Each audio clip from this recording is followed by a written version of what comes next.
Hey squad, this is Brandon from the Bantu Sun. Thanks again for joining us. Wanted to take a couple minutes to have a conversation about the war in Ukraine. And me and the team were recently reviewing some of the figures on the aid that has been committed to the Ukraine thus far in 2022. So there's roughly about $80 billion that have been committed to Ukraine over three broad categories of humanitarian aid, financial aid, and military aid. So between these three categories, totaling up to $80 billion, the U.S. has contributed roughly about 60% of this amount. And that's no big surprise. We know that the U.S. is going to be a major contributor, and Ukrainians fight for independence against Russia. But what we did was we decided to peel back a layer, go deeper, and let's see kind of what kind of patterns we can derive from the data. And what we started to notice was companies that had a higher percentage of contribution and across all three categories, they had a common regional lean. And a lot of these countries were what I would consider Atlantic countries or Atlanticist countries. These are countries that's going to be one in North America, such as United States and Canada, of course, but also these coastal nations of the North, your Scandinavian countries, Norway, Baltic countries such as Lithuania is another major player, and Germany, of course, was a major contributor as well. And what we did was said, okay, based off your aid across your population, this is the figures we came across. When we flip that list and see, okay, well, let's see who are some of the biggest economy in Europe and NATO primarily that aren't as fervent supporters. They haven't contributed across all three categories. Some has contributed to only two or one out of those categories, primarily humanitarian aid, as opposed to military aid.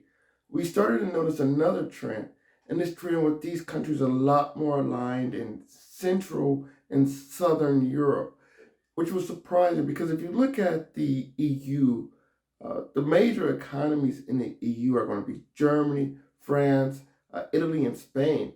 So France, Italy, and Spain, two through four in GDP size in the EU, they were all on the lower per capita aid list. So I thought that was really, really interesting because you're starting to see this divide, and it really begs the question: is there a deeper level? And one can say, is this related to the energy flow and Russia's relationships with Europe?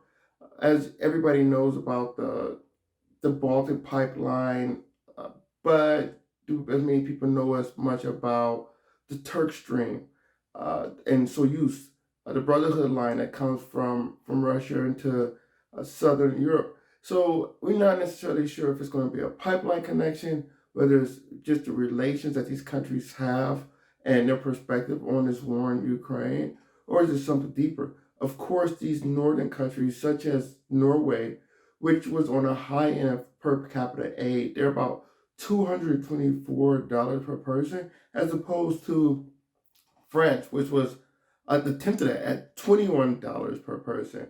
So Norway, Denmark, these are going to be one of the great benefactors of this pipeline that's coming from the North Sea going into Poland.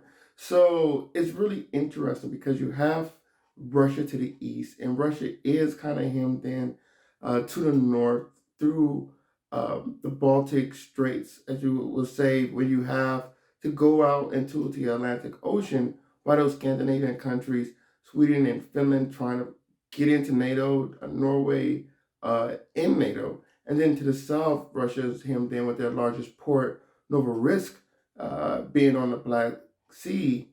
That has to go through the Bosphorus to get to the Mediterranean. So lining that Bosphorus, who owns the Bosphorus or who patrols it and who grasps it in? Turkey. But they're on the bottom half of the list of low per capita aid givers to Ukraine.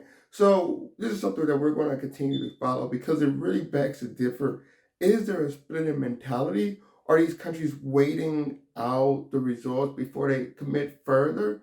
Or is this primarily an Atlantis effort in pushing Ukraine independence from Russia? And these southern and central countries are quiet. They're not overtly stating this, but are quietly voting with their dollars, not committing in a major way to this fight that's going on in Eastern Europe.